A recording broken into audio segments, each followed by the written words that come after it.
आज ना मी तुम्हाला मस्तपैकी सुटसुटीत असे मऊ कापसासारखे असे मोकळे असे पोहे दाखवणार आहे, म्हणजे कांदा पोहे जे आपण नेहमीच नाश्त्याला करतो. खूप छान लागतात आणि नाश्त्याला पण खूप हेल्दी आहे आणि बनवायची पद्धत याला खूप सोपी आहे. लागणारं साहित्यसुद्धा खूप कमी आहे. तर आज मस्तपैकी मी नाश्त्याला ना कांदा पोहे बनवले, तर तुमच्यासोबत पण मी ही व्हिडिओ शेअर करते.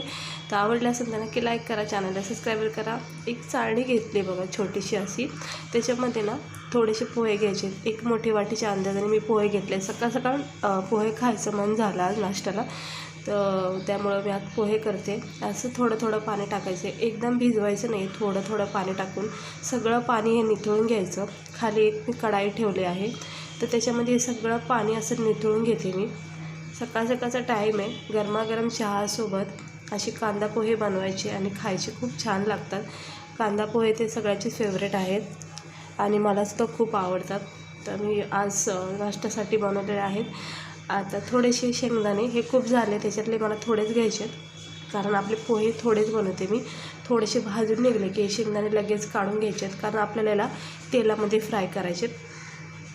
आता आपण याच्यामध्ये फक्त थोडंसं तेल वापरायचं. पोहे बनवायचं असेल तुम्हाला, जर मोकळे सुटसुटीत बनवायचे असतील तर तेलाचा पण वापर इथं कमीच करायचा आपल्याला. आणि दुसरी गोष्ट, ज्यावेळेस आपण ज्यावेळेस आपण पाण्यामध्ये भिजवतो ना, त्यावेळेससुद्धा ते पाणी थेंब ना थेंब त्याचं पूर्ण निघलं पाहिजे, असं पोहे आपले धुवून काढायचे.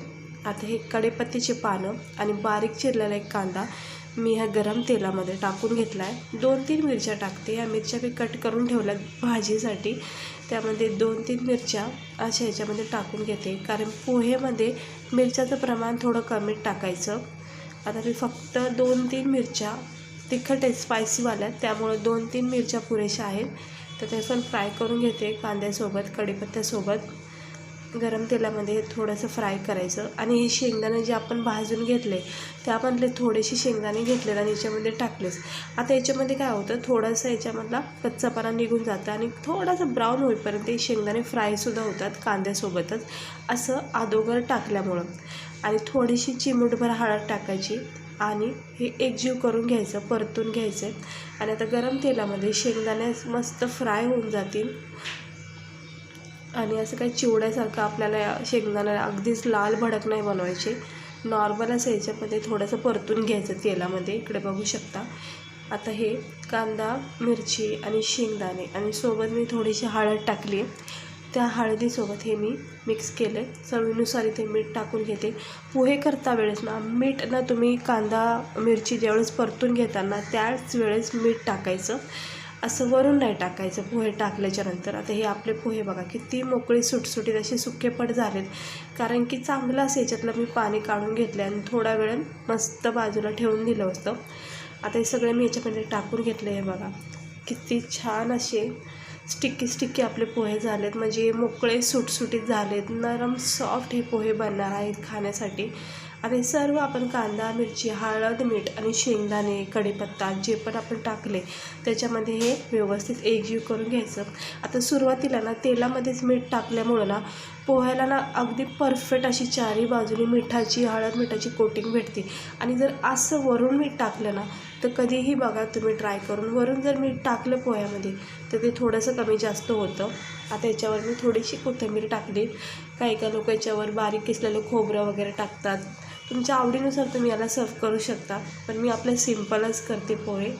हे बघू शकता, गरमागरम हे पोहे आपले तयार झालेले आहे सकाळच्या नाश्त्यासाठी. आता याला थोडीशी वाफ द्यायची, जेणेकरून छान असे फुलून पण निघतात.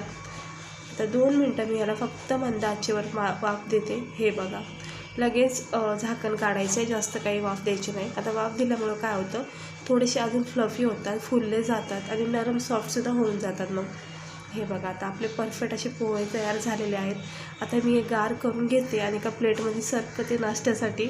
तर बघू शकता किती छान असे 5 मिनटाच्या आतमध्ये आपले हे मोकळे सुटसुटीत असे कांदा पोहे तयार झाले आहेत खाण्यासाठी.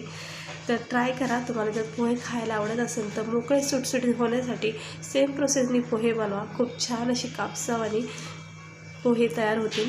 हे बघा गरमागरम चहाचा कप घ्यायचा आणि असे गरमागरम कांदे पोहे घ्यायचे, प्लेटमध्ये सर्व करून, वरून शेव लिंबू वगैरे कट करून ह्याला सर्व करू शकता. आणि बघू शकता तुम्ही किती मोकळे सुटसुटीत झालेले आहेत. कुठेही चिकटपणा दिसत नाही, कुठेही पोहा आपला चिपकलेला नाही आहे. अगदी छान मोकळा असा सुटसुटीत झालेला आहे. बरेच लोकांचं बोलणं असतं की पोहे आमचे चिकट होतात. म्हणजे काही लोक आहेत ज्यांना म्हणजे मोकळे सुटसुटीत असे बनवता येत नाही. तर खूप सोपी पद्धत आहे. फक्त पोहे धुता वेळेस ना त्याचं पाणी थेंब ना थेंब पूर्ण गाळून काढायचं आहे आणि 2 मिनटं त्याला सुकायला ठेवून द्यायचं. हे बघू शकता, हे असे नरम सॉफ्ट असे मोकळे सुटसुटीत पोहे तयार होतात खाण्यासाठी.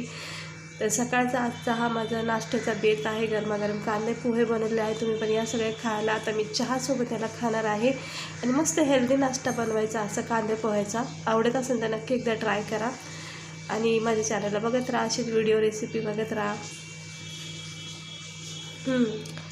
एकच नंबर झालेले आहेत. इतके छान नरम सॉफ्ट आणि कापसासारखं म्हणजे एकदमच मेल्ट होतात. ते खूप छान लागतात. ते खूप भारी वाटतं ते खायला आणि चहासोबत त्याची वेगळीच मजा आहे. तर आता मी गरमागरम चहा बनवते आणि पोहे खाणार आहे. तर चला भेटते मी तुम्हाला पुढच्या व्हिडिओमध्ये एक अशाच नवीन सिम्पल रेसिपीसोबत. चॅनलला सबस्क्राईब करा, व्हिडिओला लाईक करा. चला भेटते मी तुम्हाला पुढच्या व्हिडिओमध्ये.